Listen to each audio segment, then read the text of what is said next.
Ciao a tutti, sou Patrick Zancanaro, sou presidente da Federação Folk La Sereníssima. Nossa entidade está presente hoje em 5 estados brasileiros, os 3 estados do Sul, Minas Gerais e Espírito Santo.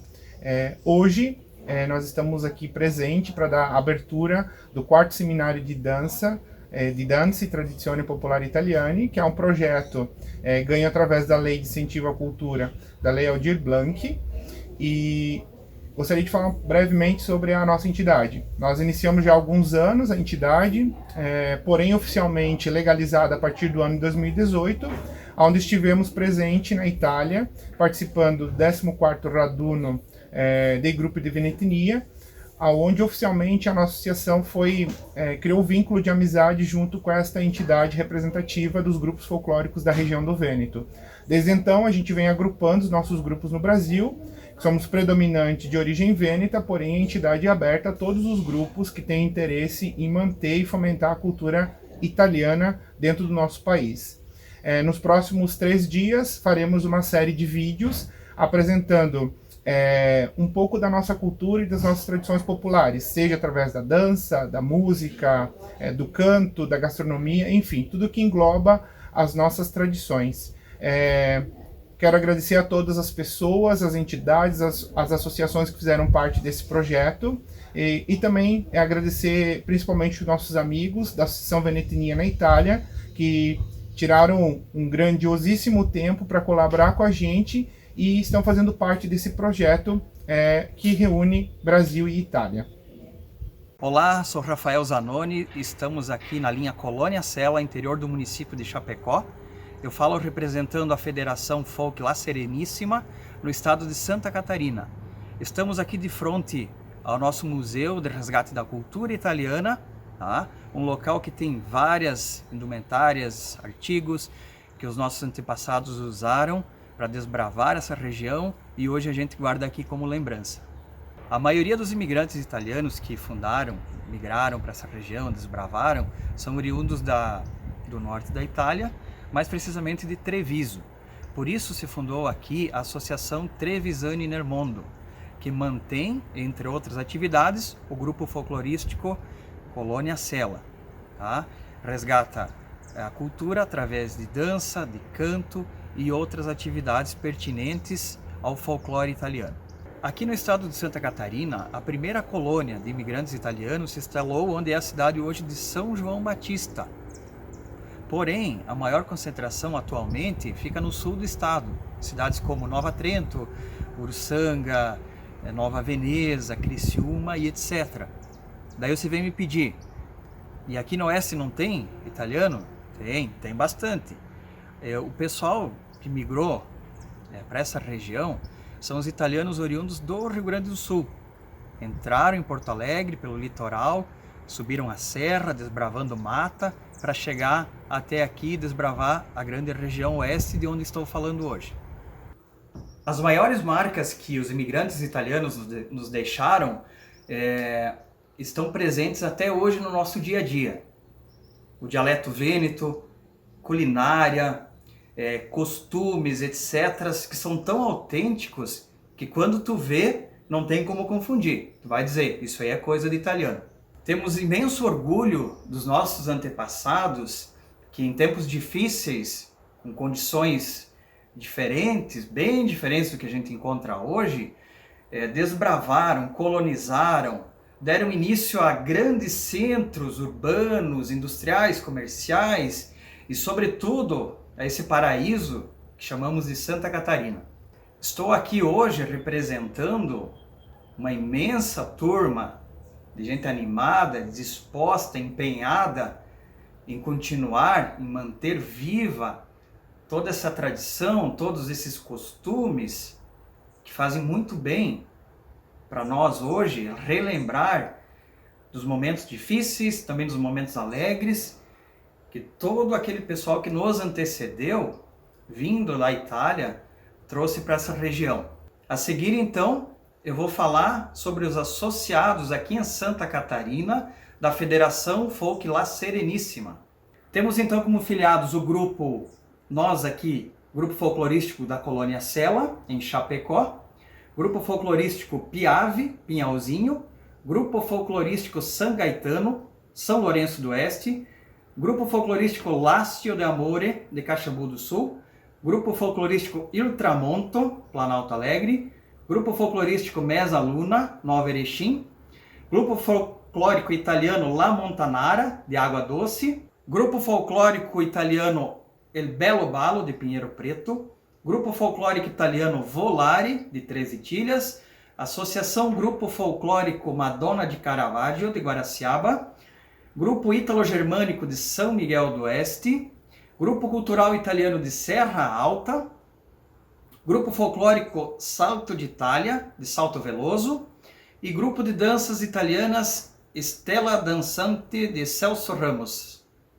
O nosso agradecimento, então, aos grupos filiados aqui de Santa Catarina, como o restante dos grupos do país todo, que se empenham e gostam de manter, de preservar toda essa história, toda essa cultura que é riquíssima e é muito importante que continue sendo contada para as gerações que estão vindo, não deixar morrer, não deixar acabar essa tradição. Sou Maiane de Mose, moro no distrito de Tuiuti, Bento Gonçalves, na Serra Gaúcha do Rio Grande do Sul. Nosso município foi colonizado predominantemente por italianos. Entraram no estado entre 80 e 100 mil imigrantes. O cultivo de videiras foi um legado trazido pelos italianos e está presente até hoje em nossas vidas, com uvas, vinhos e derivados. Os italianos contribuíram na formação de hábitos e costumes, como na gastronomia, a polenta, o vinho, queijos e salames, assim como os jogos de bocha e mora, e os eventos com cantos, música e dança italiana, que são cultivados até hoje na região e nas festas italianas.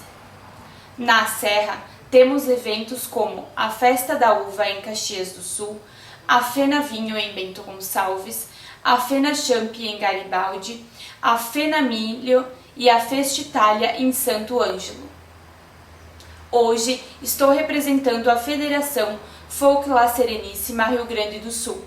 A Sereníssima tem os grupos filiados de Associação Cultural Coral São Brás de Caxias do Sul, Grupo de Danças Folclóricas Italianas Fabem Ballari de Bento Gonçalves, Grupo de Danças Folclóricas Stella d'Italia de Garibaldi, Grupo Folclórico Italiano Amore de Augusto Pestana e Associação Missioneira de Etnia Italiana de Santo Ângelo.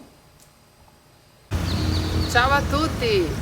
Eu sou Adriana Agostini, no município de Palotina, e hoje estou representando a Federação Folk La Sereníssima, no estado do Paraná. Temos diversas manifestações culturais no estado do Paraná. Em São José dos Pinhais temos o Caminho do Vinho, na colônia Mergulhão.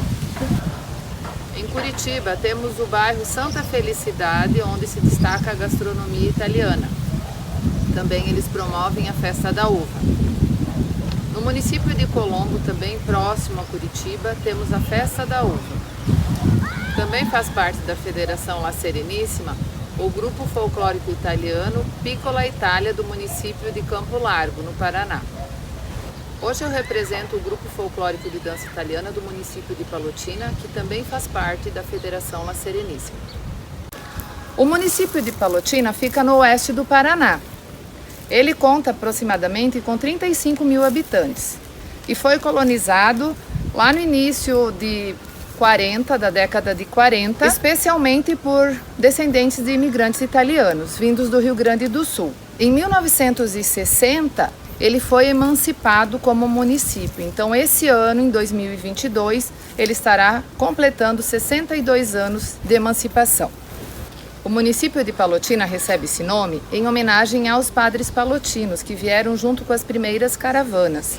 Existem no município de Palotina de 19 a 20 produtores de vinho colonial. Eles produzem o vinho seco, tinto e Bordeaux. A Emater, juntamente com a Prefeitura, em parceria com o Centro Cultural Italiano, realizam a premiação anual para os produtores de vinho, onde os vinhos são avaliados por uma comissão e os vinhos mais bem avaliados recebem essa premiação. Esse ano será a 15ª edição da premiação dos vinhos. Em Palotina também nós temos o Centro Cultural Italiano. Ele foi fundado em 1994 e desde então vem desenvolvendo diversas ações para preservar e divulgar a cultura italiana. Esse ano será a 23ª edição do tradicional jantar italiano. Ele é realizado todos os anos, no mês de julho, onde é servido vinho e também diversos pratos da culinária italiana. Fazem parte do Centro Cultural Italiano o grupo de canto italiano Terra Nostra e também os grupos infantil, juvenil e adulto de dança folclórica italiana. Além disso, é desenvolvido pelo Centro Cultural Italiano a Giornata Italiana, que são diversos dias onde a comunidade pode participar dos jogos, especialmente da bocha e dos jogos de baralho. A comunidade palotinense também mantém uma grande religiosidade. O nome da nossa cidade é Palotina, em homenagem a São Vicente Palotti. Esse santo foi escolhido como patrono do município. Temos aqui na Praça Central um monumento em homenagem a São Vicente Palotti, em frente à Igreja Matriz. Ciao Tosatei, come esteu? Tutti sani? Eu me chamo Higino Falqueto Júnior, faço parte do grupo folclorístico Granello Giallo, da cidade de Venda Nova do Imigrante, ligado à Associação Festa da Polenta, e hoje venho contar um pouquinho das tradições e da cultura capixaba. O termo capixaba significa em tupi roça ou roçado, ou a área onde os indígenas da etnia tupi plantavam milho e mandioca. Também significa aquele que é proveniente, que nasceu no estado do Espírito Santo. Em 1535, chega no litoral capixaba o navegador português Vasco Fernandes Coutinho, fundando a cidade de Vila Velha, a segunda cidade mais antiga do país. E é um município onde está localizado o Convento da Penha e tem belíssimas praias como Itapuã, como Praia da Costa. Anos depois é fundada a cidade de Vitória, uma das 3 capitais de estado situada em uma ilha.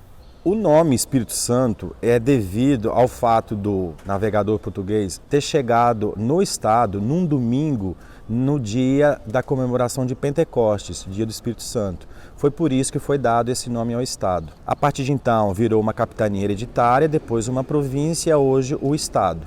O Espírito Santo está localizado na região sudeste. É delimitado ao norte por Bahia, ao oeste por Minas Gerais e ao sul pelo Rio de Janeiro. A formação do Espírito Santo, durante muito tempo, serviu como uma barreira natural para que os colonizadores não conseguissem chegar até Ouro Preto, Minas Gerais, da onde se trazia o ouro, né, até o Rio de Janeiro ou Paraty para ser transportado para Portugal. Então, durante muito tempo, o estado ele ficou meio que fechado e não houve muita ocupação. Por volta de 1850, o governo brasileiro criou 4 grandes núcleos coloniais no estado do Espírito Santo. Temos o núcleo colonial de Santa Cruz, que fica localizado mais na região centro-norte do estado do Espírito Santo.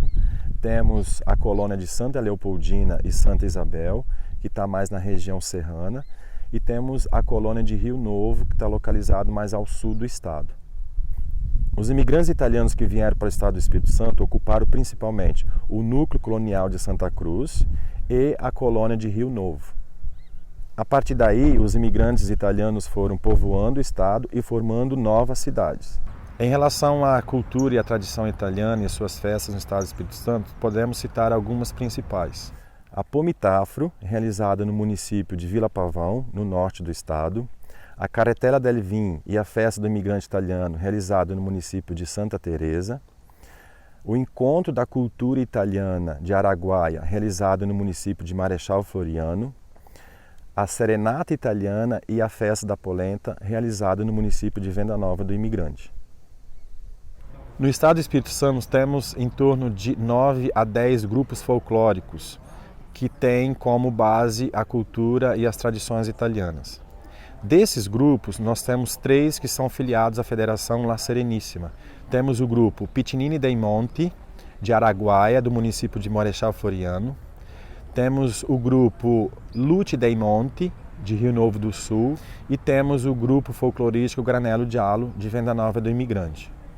E para nós, fazer parte da Federação La Sereníssima é garantia de um trabalho realizado com maior fundamentação, expressando verdadeiramente a cultura e as tradições da região do Vêneto, seja na confecção de trajes, histórico das danças e nas coreografias, nos conectando com os grupos associados de vários lugares do mundo. E para finalizar, gostaria de estar agradecendo a oportunidade da gente poder contar um pouquinho da história e das tradições do povo capixaba, e em especial os grupos folclóricos que fazem parte da Federação La Sereníssima, e que num futuro próximo possamos nos encontrar. Um instrucão a tutti, se vedem.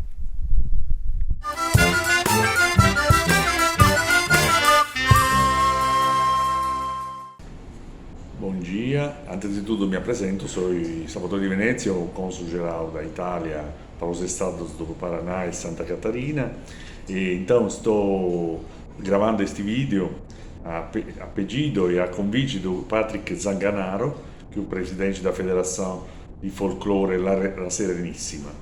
Então, digo que é um grande prazer porque ele está organizando o 4º seminário de danças e folclore italiano.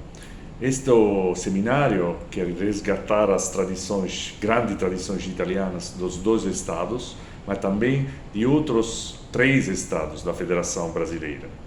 Ele já tem, me falou o Patrick, que já são quase 900 jovens que são envolvidos nesta manifestação de dança e de canto, né, de corais.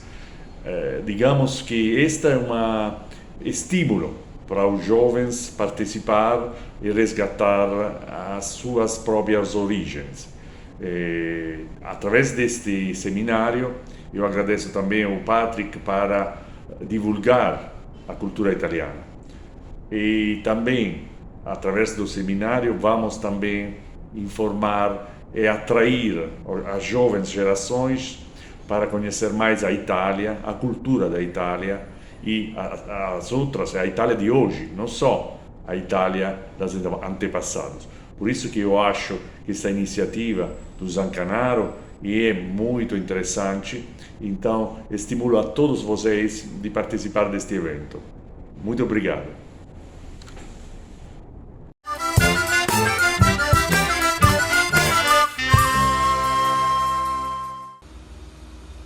Olá a você que é italiano, ítalo-descendente. Eu sou Norma Maria Darui, correspondente do Consulado da Itália aqui para nossa região. Eu gostaria de parabenizar o Sr. Patrick Zancanaro e todo o Grupo La Sereníssima pela belíssima iniciativa de divulgar as tradições e a cultura italiana trazida pelos nossos antepassados e assim aos jovens, crianças, adultos, que eles possam reviver esses dias maravilhosos. Contem com a gente, estamos à disposição e desejo que todos possam visitar a Itália moderna. Obrigada!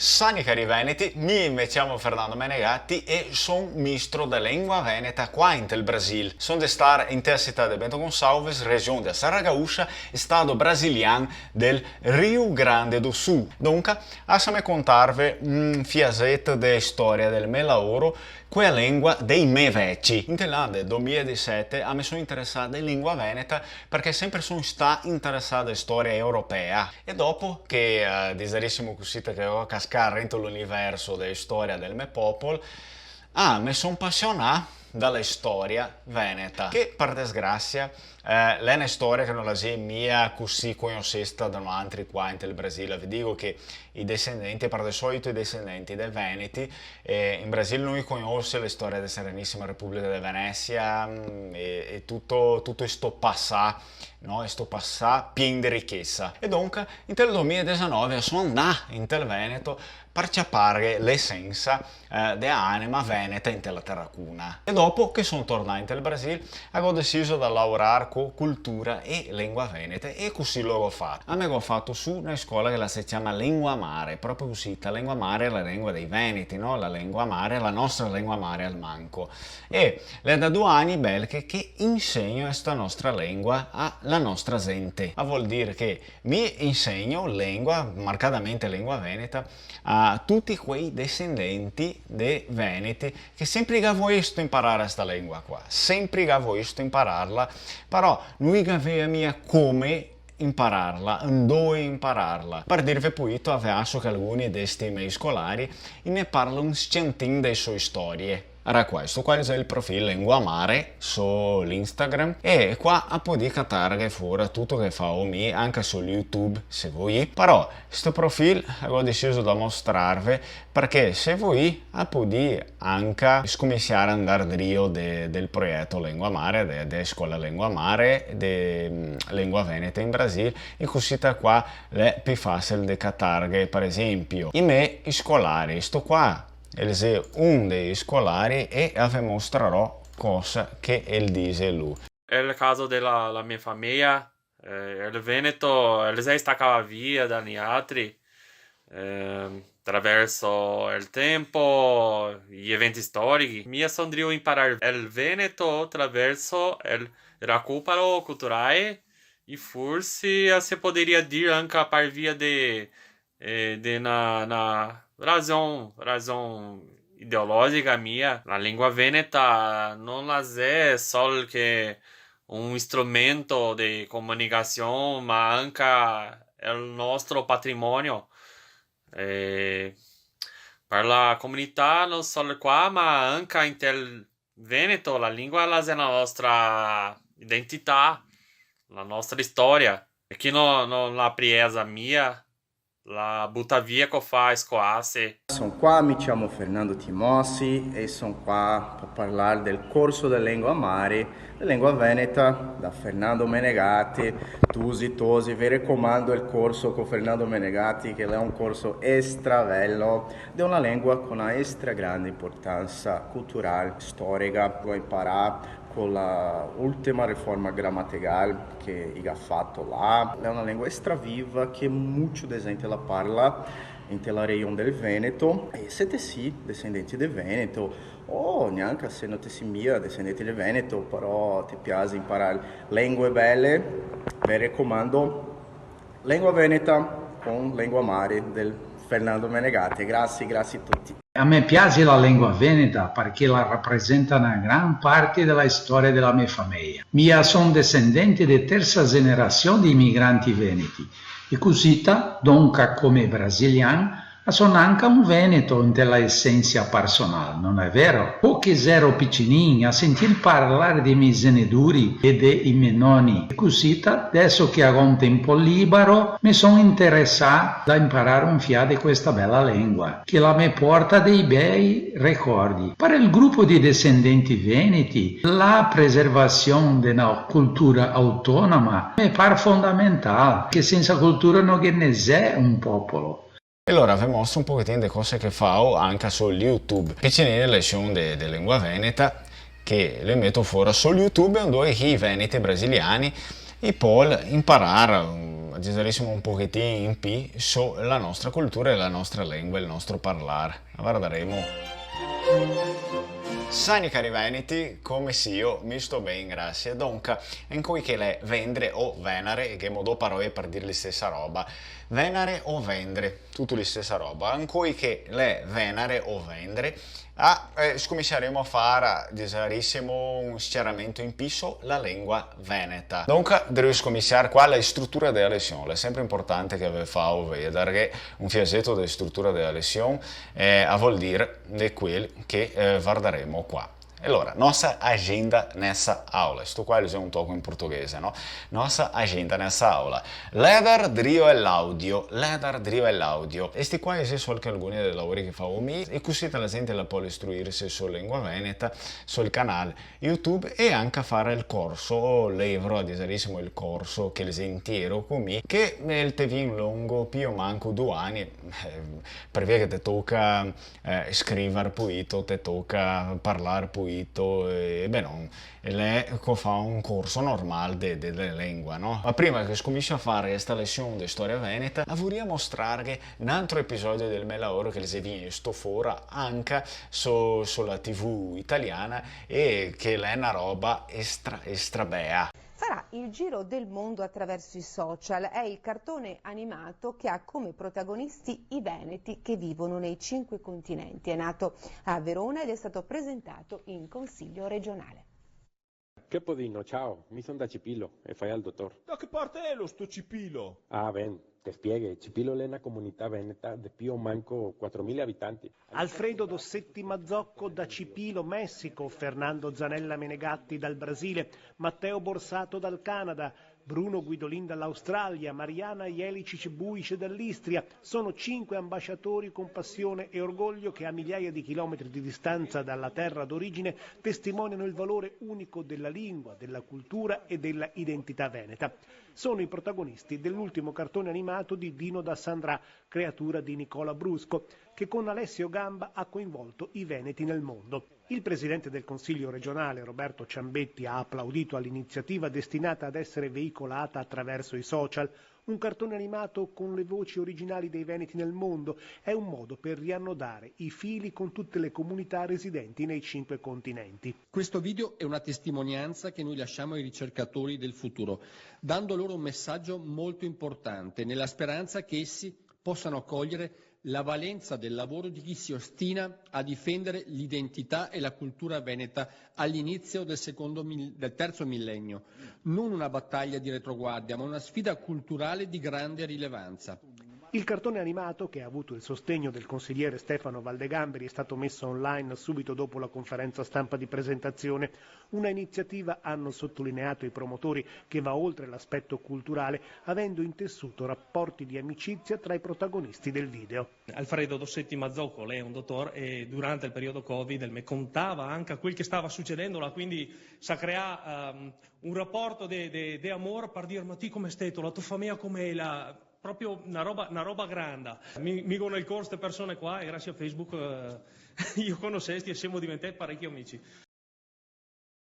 Já deixando claro que língua veneta não é língua italiana e que sim, o vêneto continua sendo falado na Itália nas regiões pertencentes, né, às antigas regiões da Sereníssima República de Veneza. É falado na Croácia, Eslovênia, México, Canadá, Brasil. Sou Fernando Menegatti, professor de língua veneta. Eu me interessei nessa nossa língua veneta, que é falada aqui, né, até os anos 50. Na verdade, ela foi língua oficial, não só do município de Bento Gonçalves, mas praticamente na Serra Gaúcha inteira, também na 4ª colônia, em Santa Maria, Santa Catarina, Paraná, e até mesmo muitos lugares de São Paulo, Minas Gerais, e também Espírito Santo, porque Espírito Santo foi o primeiro local que os imigrantes chegaram. A maior parte deles eram imigrantes da região norte da Península Itálica e a grande maioria deles eram vênetos, isso é, da região do Vêneto. Eu sou descendente de vênetos, tanto por parte de pai e mãe, né? Todos vieram de Vicenza, então a Itália foi formada desde o início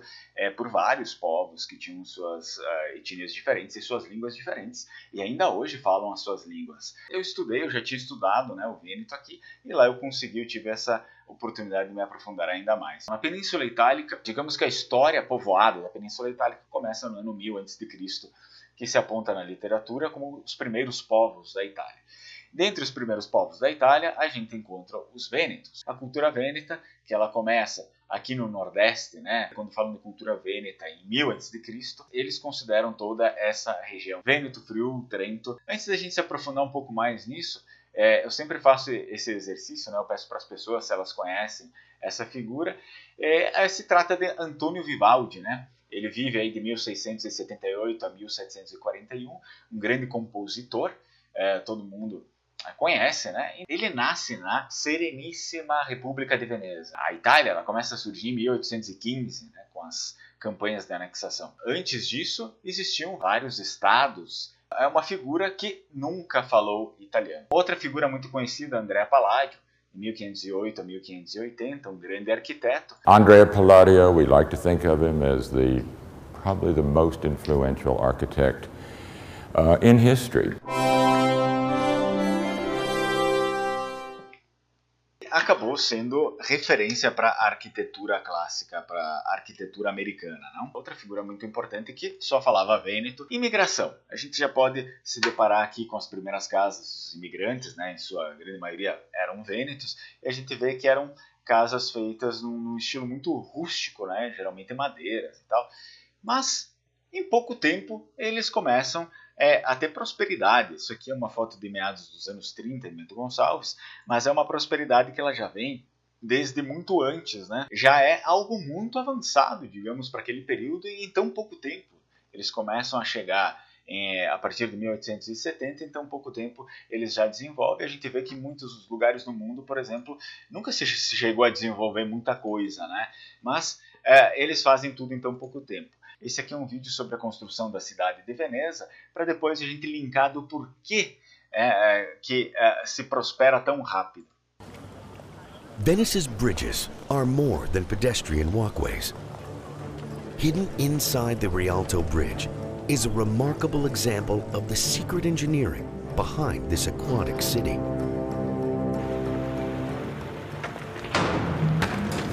The bridge has a double purpose. It also carries power cables, drinking water, and gas pipes. Propping the bridge up, hidden under the stone and timber, is a forest of more than 12,000 ancient tree trunks. They burrow 10 feet down into the layer of firm clay.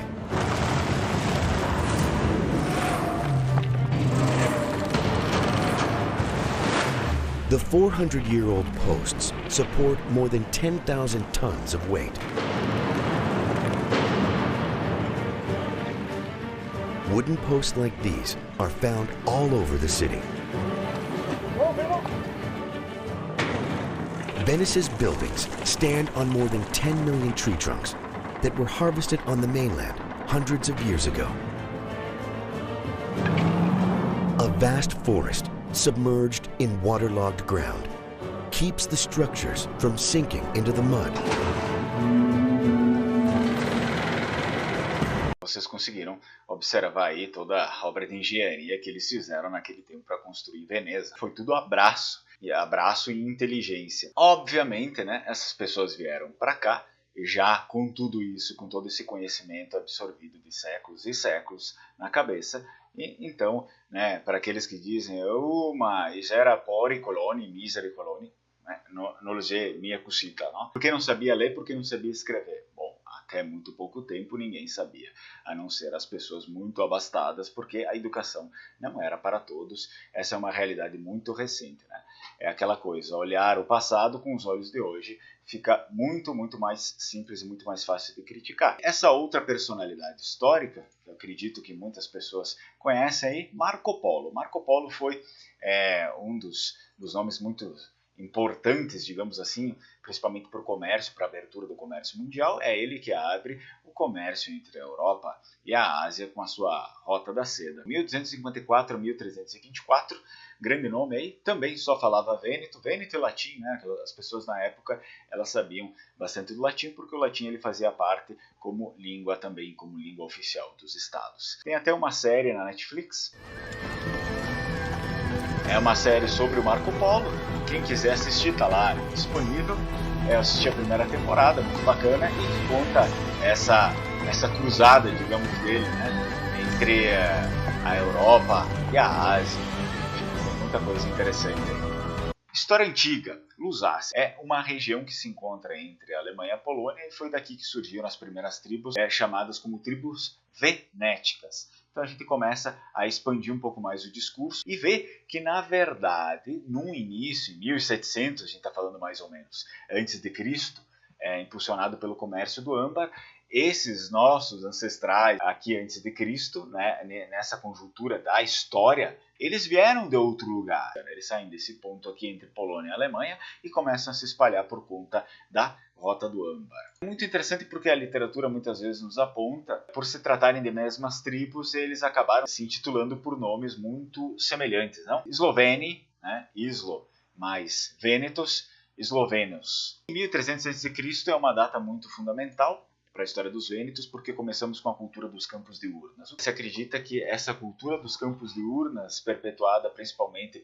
pelas tribos venéticas, que dá início, digamos, a um traço cultural, histórico, arqueológico muito forte, porque se encontra, né, essas urnas em várias partes aí, da Europa, né, em várias partes onde se acredita que existiam tribos venéticas, e todas elas trazem essa lâmina de bronze, digamos assim, com os desenhos, com os animais sagrados, com os ritos, enfim, coisas que são importantes para a gente decifrar hoje na arqueologia, como viviam os nossos ancestrais. Ainda dentro da história antiga, a gente já começa a focar um pouco mais na civilização dos Vênetos, lá dentro da Península Itálica. Então, no ano 1000 a.C., que foi mais ou menos o período da ocupação também dos Vênetos lá, a gente tinha, em relação à política, algo já muito desenvolvido, não só em relação à política, como em toda a sociedade vêneta, e que na literatura se encontra que havia um desenvolvimento muito sofisticado para a época, praticamente igual a hoje. A gente já consegue ver aqui uma hierarquia política, então, o senhor dos clãs, o chefe do pagos, o chefe do vilarejo, né? E aqui Pilpotes, que era, na verdade, um prefeito municipal. Quando falamos nessa ocasião aqui, Roma ainda não existia, os romanos ainda não existiam. Não se sabe muito de todos os deuses vênetos, porque é algo muito antigo, como vocês podem ver. Mas se sabe que todo panteão tem um deus principal, e Reitia, a deusa vêneta. Uma primeira língua dos vênetos, ela se chamava língua venética, falada muito, principalmente no século VI.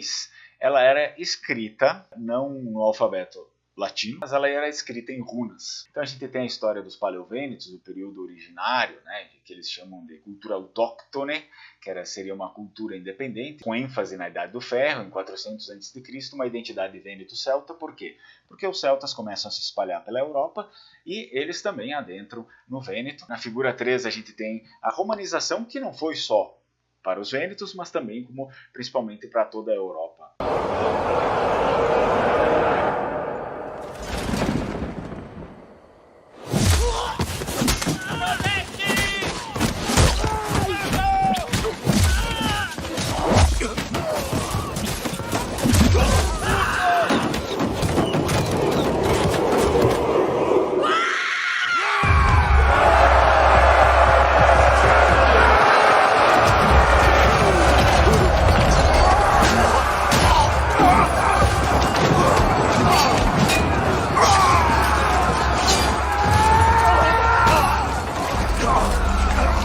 Queda do Império Romano, e a partir daqui inicia a Idade Média, em 4 de setembro de 476 depois de Cristo. Para os vênetos, inicia um momento de prosperidade, principalmente prosperidade política.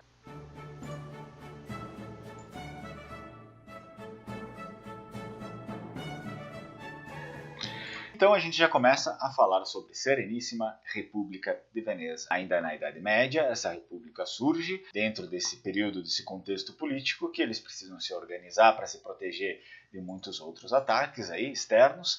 697 depois de Cristo. Então o início da nossa Sereníssima República de Veneza, uma república dos Vênetos, que era comandada por essa figura central chamada o Doge.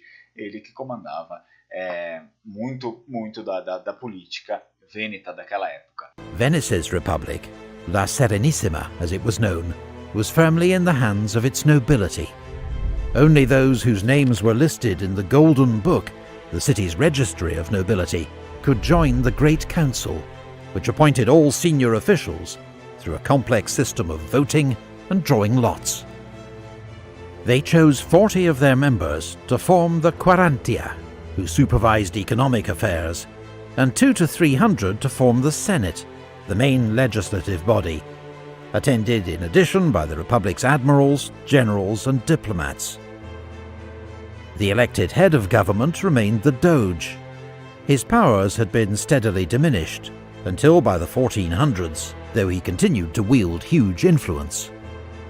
The Republic's day-to-day government was the Signoria, made up of the Doge, the 6 members of his minor council, and 3 representatives of the Quarantia. They could be joined by 3 boards of special advisors, known as the Savi, or Wise Men, to form the full college. The Council of 10, meanwhile, had a special remit to sniff out subversion.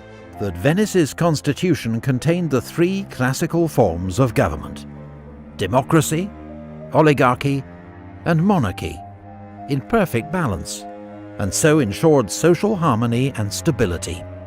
The Venetians did achieve something rare in the medieval and Renaissance world: a durable, stable, and effective government. The Serene Republic had one further strikingly modern feature: the best diplomats in Europe, skilled ambassadors in every capital and court, sending information back to Venice in secret code from across the continent. Uma guerra que ficou muito famosa e que eu preciso mostrar para vocês, que é nada mais, nada menos do que a Batalha de Lepanto. A Batalha de Lepanto, 7 de outubro de 1571, o Império Otomano tenta se expandir para a Europa e a República de Veneza encabeça, essa guerra, essa batalha, para controlar, para expulsar o Império Otomano, para expulsar os turcos e para vencê-los, para salvar a Europa desse domínio turco. E junto, se tinha Espanha, Gênova, Estados Papais, mas a maior influência foi da República de Veneza. Todas as áreas em vermelho foram as conquistas da República de Veneza, ou seja, todas as áreas em vermelho eram a República dos Vênetos. Então toda essa área aqui começa do Vêneto, da Europa, vai se expandindo pela costa e até muitas vezes fora dos domínios aí da Europa. A fundação, como vocês viram, em 697 d.C., Idade Média ainda, teve controle político e militar do Adriático e Mediterrâneo, mapa com as áreas vermelhas da República, onde é a República, foi o principal porto marítimo europeu e o principal centro das trocas econômicas europeias. Até 1700, Veneza era uma das 5 principais cidades da Europa. Ainda hoje é uma das repúblicas mais antigas do mundo, tem na sua totalidade 1100 anos. A queda. Napoleão invade a Sereníssima em 12 de maio. E os franceses roubam tudo e espalham o caos por lá. A França acaba controlando os territórios da República de Veneza.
Começamos o início de um período de fome e miséria. Por meio do Tratado de Paris de 1814, que a França faz com a Áustria, os territórios vênetos são entregues para a Áustria. Foi cedido em 1814 para a Áustria, volta para a França em 1866. Il 16 ottobre 1797, Napoleone vendò Venezia all'Austria e gli austriaci si è spacciato per salvatori.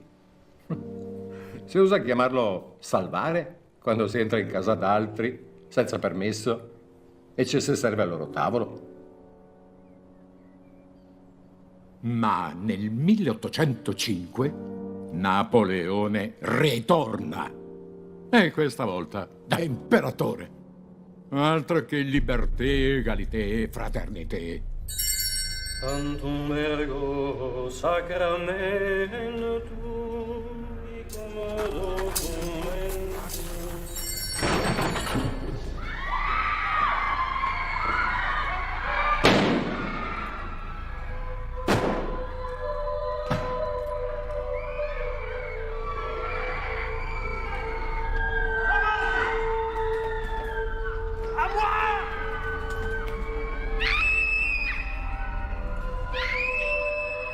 I francesi diedero alla caccia ai contadini che si rifiutavano di arruolarsi. Bruciarono case e imprigionarono migliaia di giovani per mandarli a combattere in Russia. Merda.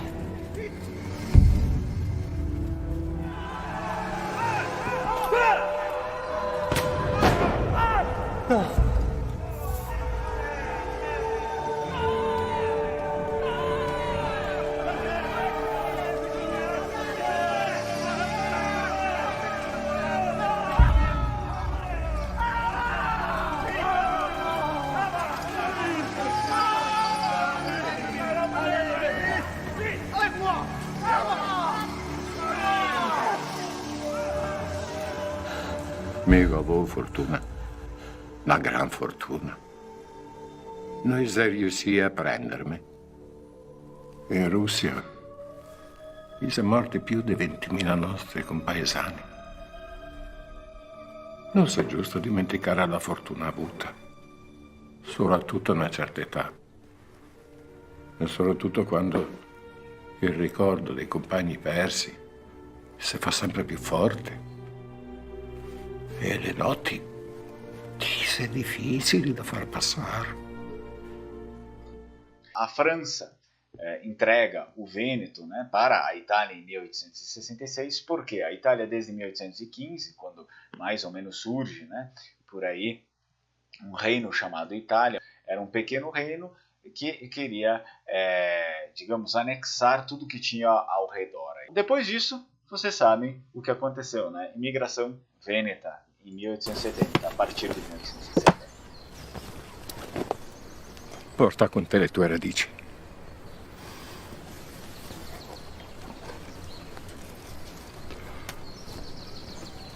Fa crescere quest'uva ovunque tu vada.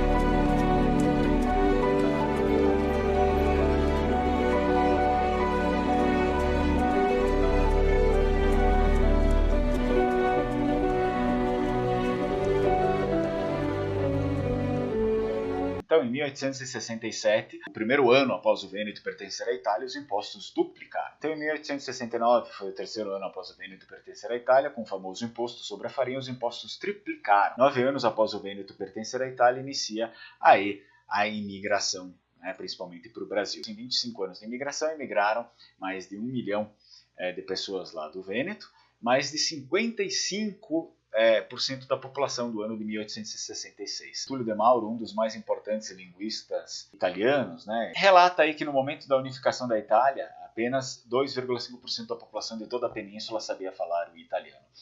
O momento da unificação, mais ou menos, condiz com lá o nosso período da imigração. Então, gente, é impossível que os nossos ancestrais soubessem falar italiano. A gente tem algumas palavras vênetas que passaram para o mundo inteiro, né? Como ciao, estornar, um termo contábil, né? Quarentena também foi uma palavra criada pelos vênetos, principalmente na Sereníssima República de Veneza, quando eles interditavam os navios que vinham do Oriente Médio por conta das pragas. Lézar é um verbo vêneto, pode ser lézar ou lédar, acabou formando a palavra também no português lazer, porque lézar significa em vêneto ler, e isso, de certo modo, era o lazer, né? É o lazer. O símbolo da arroba, né, que a gente conhece, é um símbolo vêneto, foi descoberto aí nos antigos documentos da República de Veneza. Allora, grazie tanto. Se vi dúvida, pode fare contato, tá bem? Então, se vocês tiverem dúvida, como eu falei, vocês podem fazer contato comigo, particularmente, não tem problema. Bem, allora, ciao!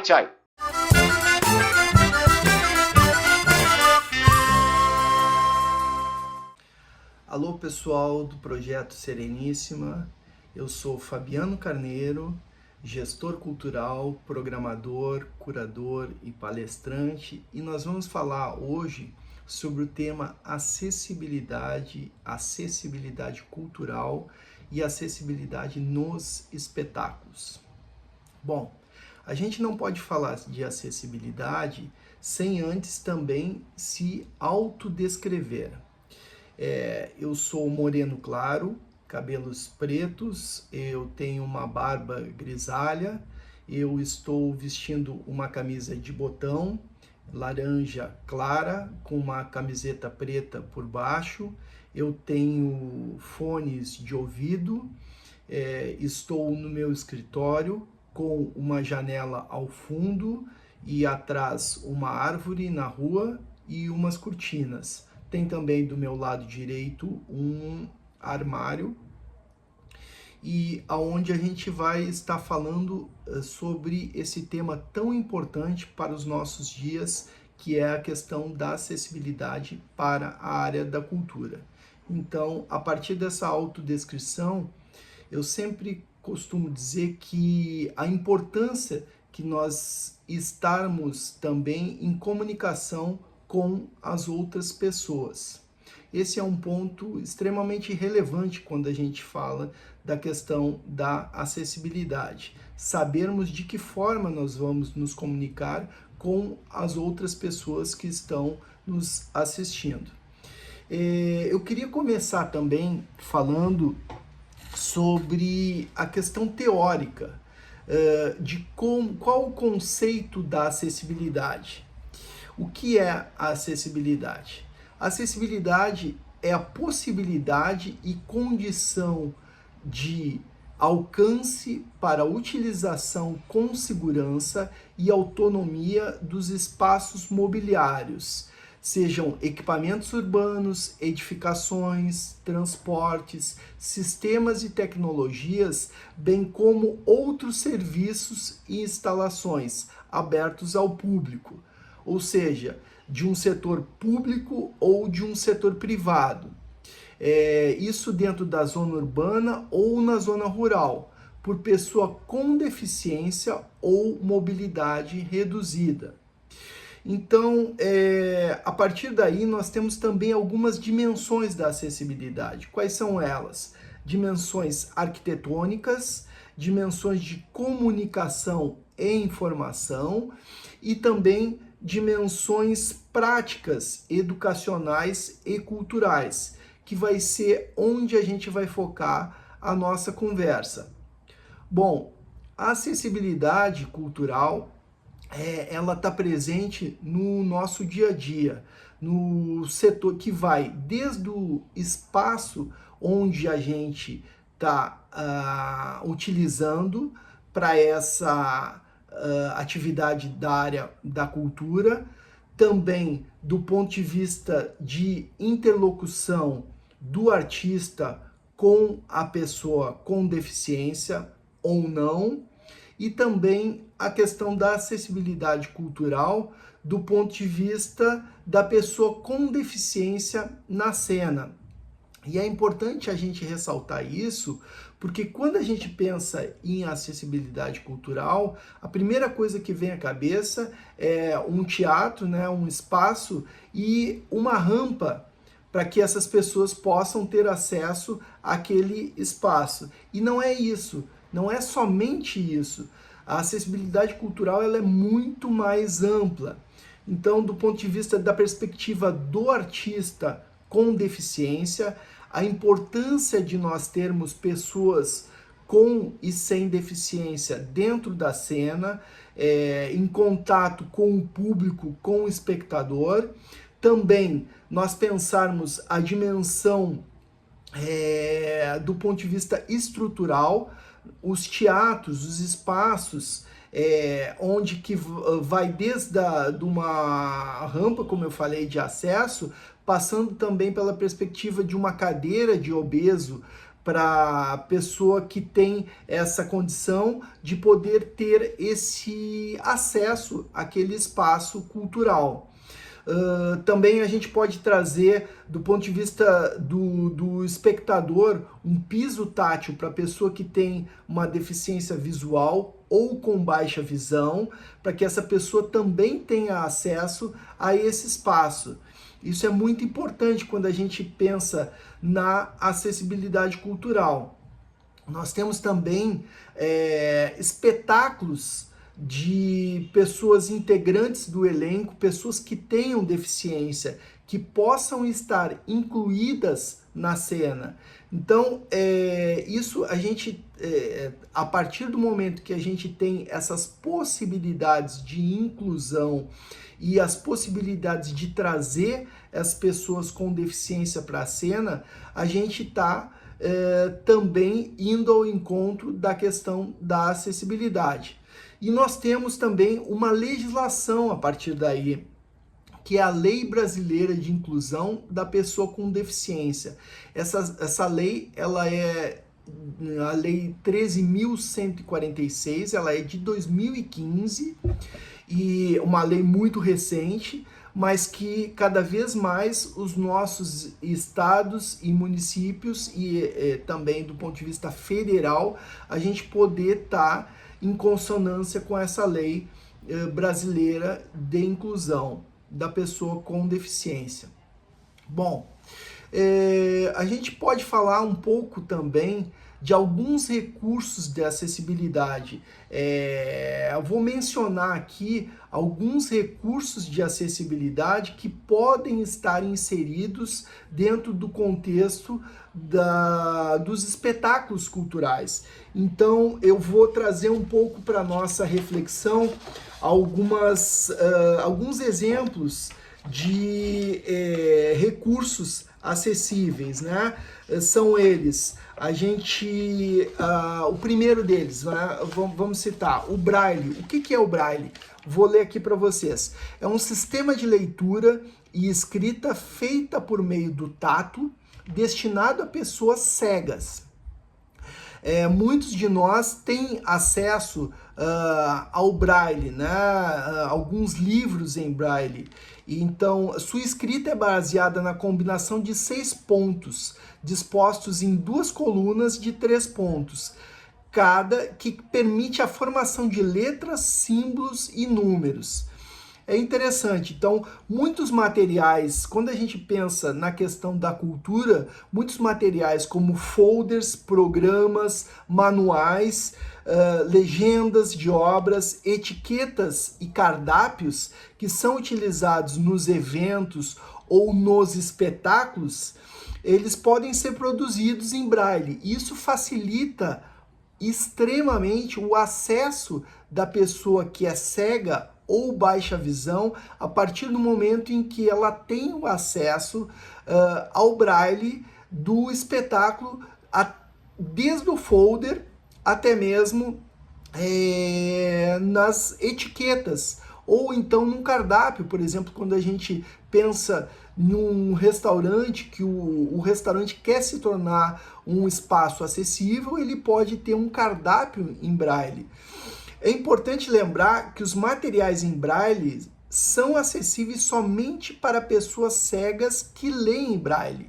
Então tem muitas pessoas cegas que não têm acesso ao Braille, e é uma outra forma das pessoas também poderem utilizar. Os materiais ainda podem ser produzidos em tinta e Braille, que possibilita que pessoas com e sem deficiência visual possam utilizar o mesmo material. É interessante isso, porque a partir do momento que você tem também a tinta e o Braille, todas as pessoas podem ter acesso àquele folder ou aquele cardápio que você está distribuindo. Uma outra forma de acessibilidade é a fonte ampliada e contraste.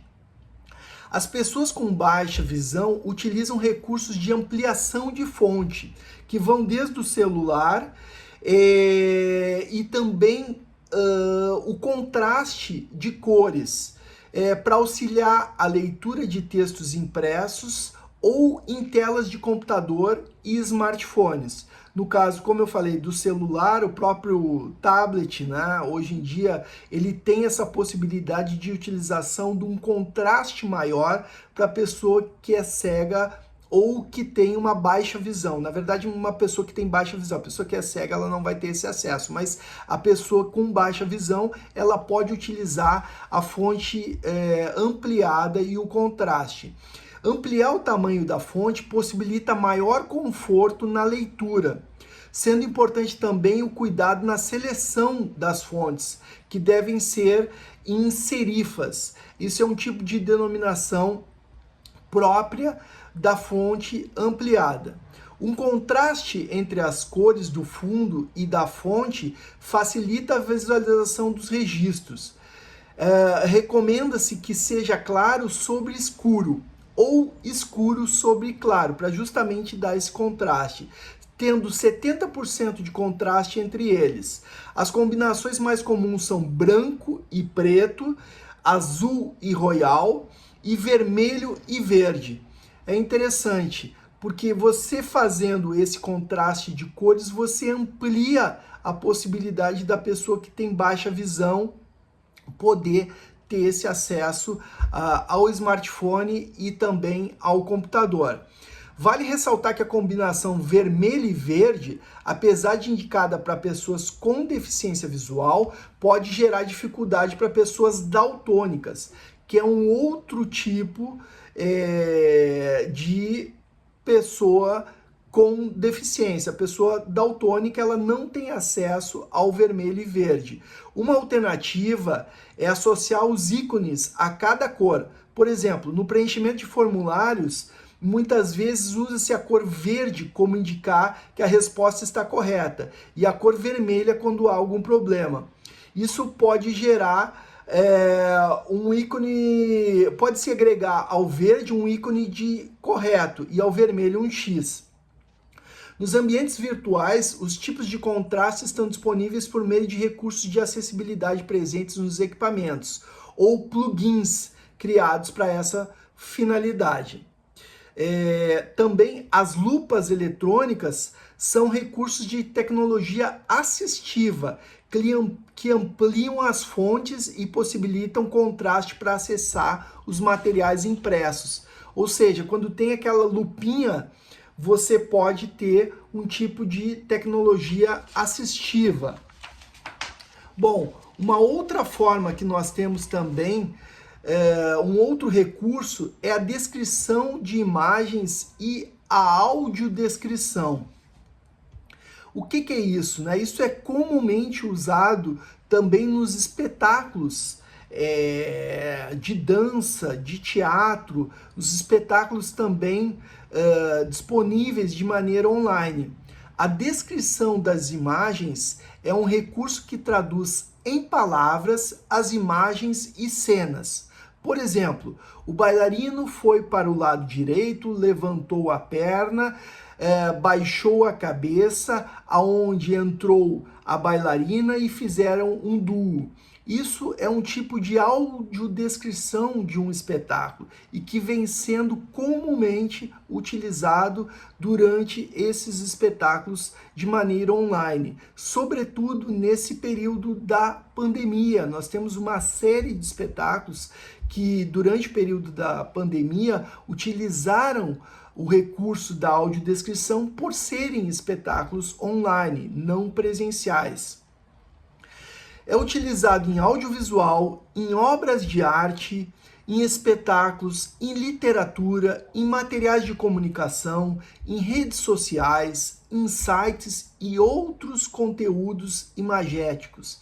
É interessante porque quando a gente entra no museu, por exemplo, a pessoa que é cega ou que tem baixa visão, ela, a partir da audiodescrição, ela vai ter um acesso muito maior àquelas obras de arte que ela está visitando.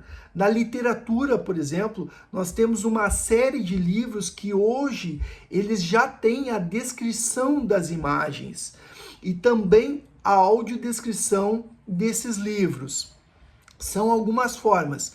É importante que sejam descritos os cenários, é importante que sejam descritos personagens. Quando a gente fala de um espetáculo, principalmente, é importante a gente descrever esses personagens, as posições aonde a pessoa está colocada dentro de um espetáculo, dentro da área cênica, por exemplo, trazendo para a nossa realidade de um espetáculo de dança, qual a posição que o bailarino está ao centro, com um foco de luz na cor vermelha, saindo pela coxia do lado esquerdo.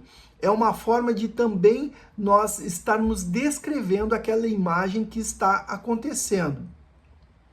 As cores também que vêm sendo utilizadas, como eu havia mencionado, as cores do figurino, as cores do cenário, é extremamente importante também a gente falar sobre o contexto da cena, não só dos bailarinos, das pessoas que estão na cena, mas também de tudo que está ao seu redor.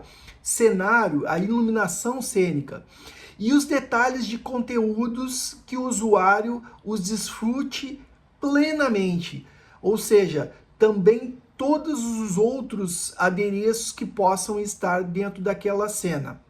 A audiodescrição é a disponibilização em arquivo de áudio, gravado ou ao vivo.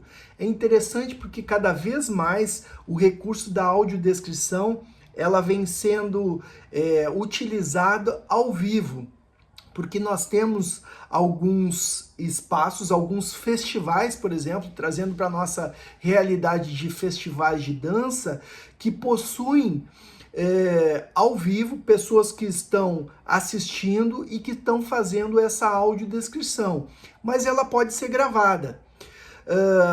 Todas as imagens e todas as cenas que compõem esse espetáculo, desde a abertura até o encerramento, desde do momento em que abre a luz, em que o público está entrando no teatro para assistir, até o momento do blackout final e dos agradecimentos das pessoas que estão em cena. A audiodescrição é um recurso muito importante para o público em geral, em diferentes linguagens culturais, como eu havia falado, no teatro, na dança, na música. Nós temos também os espetáculos de performance, por exemplo, e também para a área educacional. Pessoas com deficiência ter acesso à audiodescrição dentro da sala de aula é um dos recursos que vem sendo utilizado há bastante tempo e que cada vez mais a gente tem que trazer isso para o nosso dia a dia. Uma outra possibilidade de acesso que nós temos é a língua brasileira de sinais, as libras, comumente chamada. A língua brasileira de sinais, ela não é universal. Cada país tem a sua língua de sinais. No Brasil, ela é regulamentada como a segunda língua oficial do país. É importante a gente trazer isso porque muita gente não tem acesso à língua brasileira de sinais, mas ela é a segunda língua oficial do nosso país. Atualmente nós temos uma série de programas de televisão que também trazem a língua brasileira de sinais como uma forma de acessibilidade. É uma língua espacial, visual, que muitas pessoas surdas ou com deficiência auditiva utilizam para se comunicar. Além disso, as línguas de sinais são sistemas dinâmicos, elas são vivos, que se atualizam constantemente. É interessante porque muitas vezes a pessoa que está fazendo a língua brasileira de sinais, ela também está interagindo ali com aquela situação. A tradução ou interpretação em Libras é realizada por um intérprete que transmite todo o conteúdo e o contexto falado da obra, bem como informações sonoras importantes.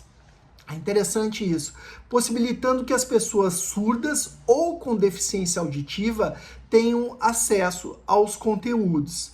O intérprete de Libras ele também traduz em voz o conteúdo falado por uma pessoa surda para pessoas ouvintes que não são usuárias da língua de sinais. Então, acaba o intérprete de Libras fazendo essa dupla função. Ele traduzindo na sua voz o que é falado pela língua de sinais da pessoa surda para os ouvintes. Uma outra forma seria a legenda descritiva ou legenda para surdos e ensurdecidos, chamada LSE. Conhecida também como closed caption, é o texto que descreve os diálogos e os elementos narrativos não verbais, como os sons ambientes, as trilhas, os efeitos sonoros de uma obra. A legenda descritiva destina-se prioritariamente aos espectadores que apresentam alguma deficiência auditiva ou surdez, permitindo que tenham informações importantes para o entendimento da obra. É interessante porque a legenda descritiva, ela capta todos os, como eu falei anteriormente também, os sons do ambiente, os efeitos sonoros, né? Um efeito, uma batida na madeira. Então, essa legenda descritiva, ela vem ali e transcreve um pouco do que vem acontecendo. Uma outra forma também de acessibilidade para a nossa área da cultura são as libras tátil. A libra tátil é um recurso utilizado pelas pessoas com surdo-cegueira, na qual tanto o alfabeto datilógico como os sinais das libras são feitos pelo guia-intérprete, para que a pessoa com deficiência acesse por meio do tato. Ou seja, a pessoa com deficiência visual, ela tem essa possibilidade de estar tateando.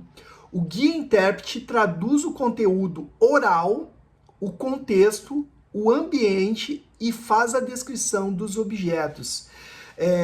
Eu trago sempre um exemplo.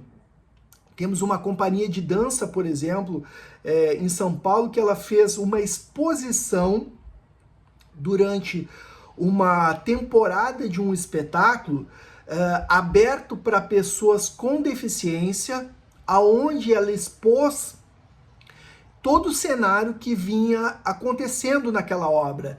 Então, ela tinha um guia intérprete, aonde a pessoa que tinha a deficiência, ela ia sendo guiada por esse intérprete, e a partir dali o conteúdo ele vinha sendo narrado, o ambiente e toda a descrição dos objetos que faziam parte do espetáculo. O tadoma consiste na percepção da língua oral por meio das mãos, sentindo a vibração dos órgãos fonoarticulatórios que produzem a fala. A pessoa com surdo-cegueira toca a boca e a garganta da pessoa que fala. Então, é uma outra forma que nós temos de dar acesso para a pessoa com surdo-cegueira. Uma outra forma que eu gostaria de salientar é a leitura fácil ou a linguagem simples. Isso é muito interessante porque são textos produzidos com adequações em relação à forma e ao conteúdo, à linguagem, às ilustrações e ao design destinados à pessoa com deficiência intelectual, baixo letramento e também pessoas que estão aprendendo uma segunda língua. A leitura fácil, linguagem simples, seguem diretrizes internacionais e ainda é pouco difundida em nosso país. Por exemplo, um exemplo bem prático sobre isso. O responsável pela sessão eleitoral deve autorizar o ingresso de uma pessoa para apoiar a pessoa com deficiência na cabine de votação. O acompanhante da pessoa com deficiência pode, inclusive, digitar números na urna.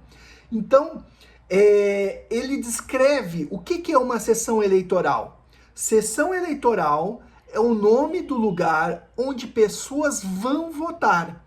As sessões para votar podem ser em escolas e clubes. Então, esse tipo de leitura fácil faz com que, também chamado de linguagem simples, faz com que a gente tenha uma descrição daquilo que está sendo produzido, do texto que está sendo produzido.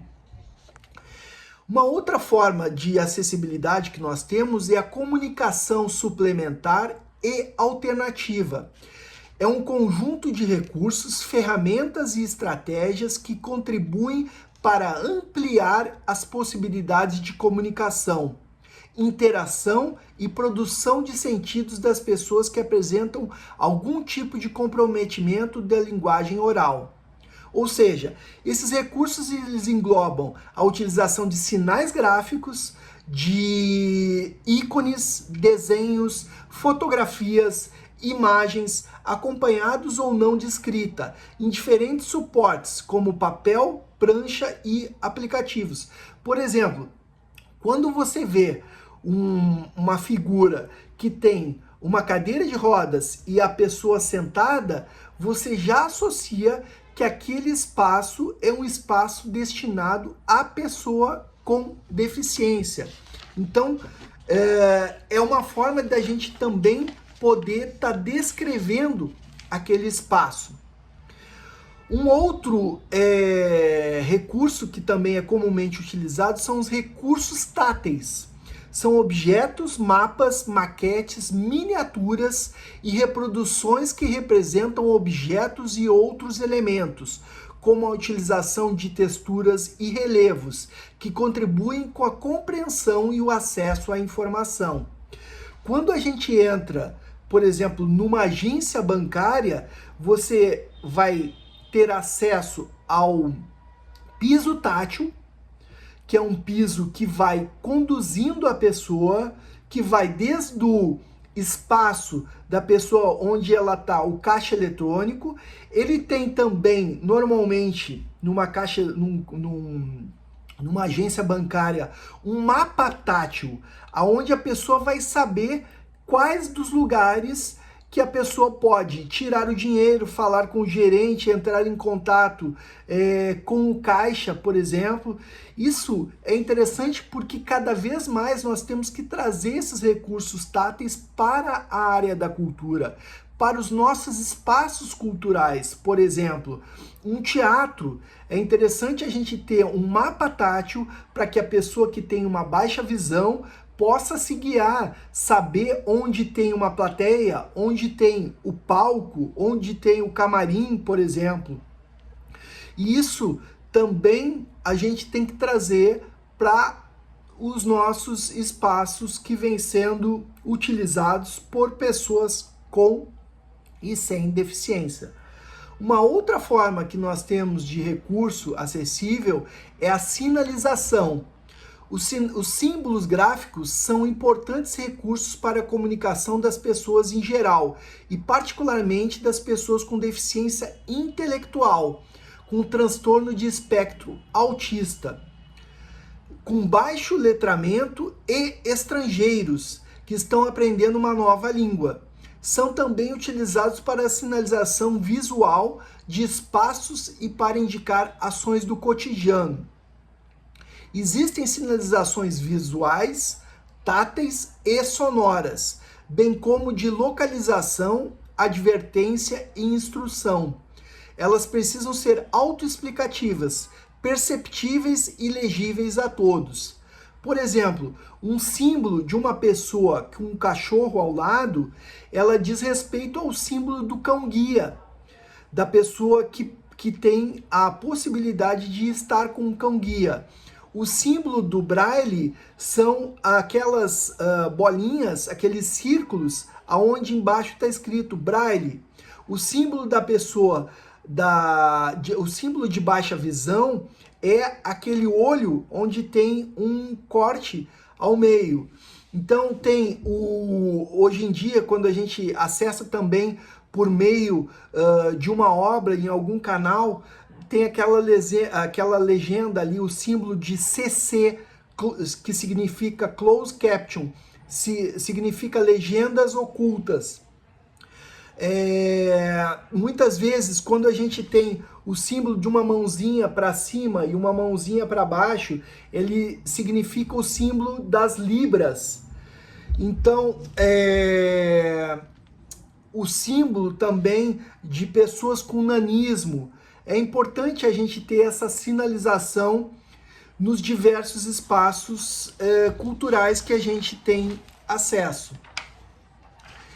Eu quero também trazer para dentro da nossa exposição aqui, como eu falei anteriormente, a possibilidade de nós termos espetáculos. No nosso caso, a gente está falando do Projeto Sereníssima, um festival de dança, aonde nós possamos também ter esses recursos de acessibilidade para dentro dos nossos espetáculos.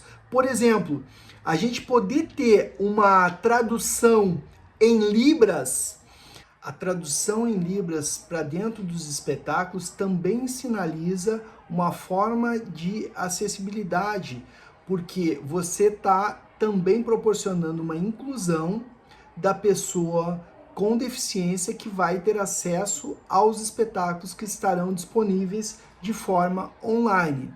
Uma outra forma que nós havíamos falado é também termos a audiodescrição dos espetáculos dos projetos folclóricos, por exemplo. Então, quando você tem um espetáculo que trabalha com a questão do folclórico, você fazer essa audiodescrição do figurino, sobretudo dos projetos folclóricos, que eles têm um figurino trabalhado e um figurino totalmente específico, você pode fazer uma audiodescrição daquele contexto que vem sendo utilizado. O cenário também da cena. Então, você poder trazer essa audiodescrição para o cenário, a possibilidade também de você fazer alguns espetáculos que tenham pessoas com deficiência na plateia.